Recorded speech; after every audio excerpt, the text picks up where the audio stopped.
identified needs and areas for improvement in my practice.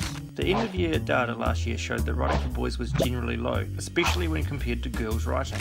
Last year we also had online tasks divided into different learning areas based on learning styles, including tasks that required collaboration. When analysing the collaborative tasks based on completed tasks on Hepara Workspace by both boys and girls, the trends showed that for each week the percentage of tasks not completed was always much lower for the boys than for the girls. One week, 100% of the tasks were not completed by the boys at all. Research suggests that collaboration skills are necessary, particularly to become an active contributor in the community. Prensky 2012 points out that even valuable skills such as problem solving are worthless when not shared or discussed in a group. Bean and Alverman 2010 state that students should be practicing in collaborative, creative and integrative ways in context. Research also suggests that ICT skills are necessary, particularly to become an active contributor in the community. Prensky 2012 points out that a lot of people today have switched to various other media as an alternative to reading and writing, such as online simulations and games. After conducting a survey from a boys' literacy group I taught last year, there were variations in preferences to working using pen and paper compared to devices, as well as a preference to work alone rather than collaborate. Some boys also said that the purpose of writing was limited to only being an author or writing a CV. The implementation. Bean and Alverman 2010 state that teachers should tap into their students' creativity while introducing them to the wealth of resources available. After observing how engaged the boys were in playing certain board games, I decided to implement a series of collaborative online tasks where they would have to design their own characters and game layouts. It would require them to use a range of text conventions, including narrative, explanations, instructions and descriptive language. The boys would be required to work together to test their games and problem solve their levels of the game as well. Once finished, their work would be submitted online using Hepara Dashboard. The documentation. Initially, I had boys spend some class time playing through 3 different strategy games: HeroQuest, Space Crusade and Dungeons & Dragons. They were quite complex games. The purpose was to get them immersed in the fantasy realm, which would lead to other skills being utilised. As a collaborative task, I set up on Hepara Dashboard using a range of Google applications where they could design their own levels, as well as come up with characters that could be actually played. I included sessions in my literacy lessons where boys could elaborate on scenarios further within their writing, with the aim of improving descriptions, instructions and narrations. I conducted another survey aimed at finding out if the boys thought there was any real learning occurring with this gaming approach, and to see if they could gauge any improvements or articulate their learning themselves, or even make connections with literacy. Findings. I noticed that although there was variation in the quality of the levels created, the engagement levels were very high and the boys were eager to use the devices to create their own characters and game scenarios. After bringing these ideas into literacy lessons, I found that the boys started taking their writing very seriously, commenting on how they could visualise each other's scenarios and characters through their descriptive writing.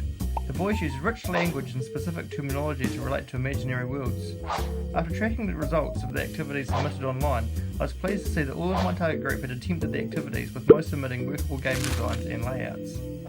The end results of the survey showed that all of the boys enjoyed the games, with a majority indicating that it was worthwhile to their learning, and that it also improved their literacy skills, introduced them to new forms of language and developed both their ICT and collaboration. There were a few, however, that failed to see any connections to their learning as they were playing games. One even went so far to suggest that we should bring in PS4s to play games at school instead of having lessons. Reflective criticism on the successes and failures. On the ICT tools. Prensky 2012 points out that online tools are best used by students, not teachers. Although I would initially preferred to have set time to instruct the children to learn specific programs, such as the 3D application to print 3D models, Prensky 2012 argues that this would be a waste of time, as more skills should focus around experimentation and self-learning with a range of programs due to the nature of many specific technologies and applications becoming obsolete within a few years. I'm against this initial approach, as I feel that for the children I teach, they need implicit instructions to learn the tools first, or they might give up if they find it too difficult. Some of the game levels the boys made were not workable due to them needing more time to get to know how to position the doors and passageways correctly. On the literacy skills, Ministry of Education 2003 states that there is a considerable variety and range of texts that students are expected to read and write. Although literacy was limited to a fantasy theme, the variety of text conventions were used correctly. I would, however, have liked to spend more time teaching explicitly around genre and text features. On the time frame was difficult as the boys involved were of mixed ability and therefore had different needs. As far as engagement was concerned, I was pleased with the overall engagement and the desire the boys had to make workable games. It is worth noting that the time and resources for this project was very limited due to the time frame occurring at the beginning of the year. As a result, my target group was set to the immediate boys in my home class and literacy groups. Problems experienced evolved around having limited time to have devices set up due to following up on individual student ICT contracts and digital citizenship, as well as setting up behaviours and expectations beforehand. Other priorities included school-wide testing and the general beginning of year setup also prevented the activities being implemented earlier. For many children, the processes at school were very new to them, and a lot of the children involved in the data gathering from the previous year are no longer at school. Interestingly, Prensky 2012 points out that teachers feel they often lack the time to focus on the passions and interests of students, as they are occupied with the required tasks, such as teaching for tests. Next steps to the future. One thing we'll have to work on is the reintegration of the learning that is occurring to the students, so they can see what skills they are developing.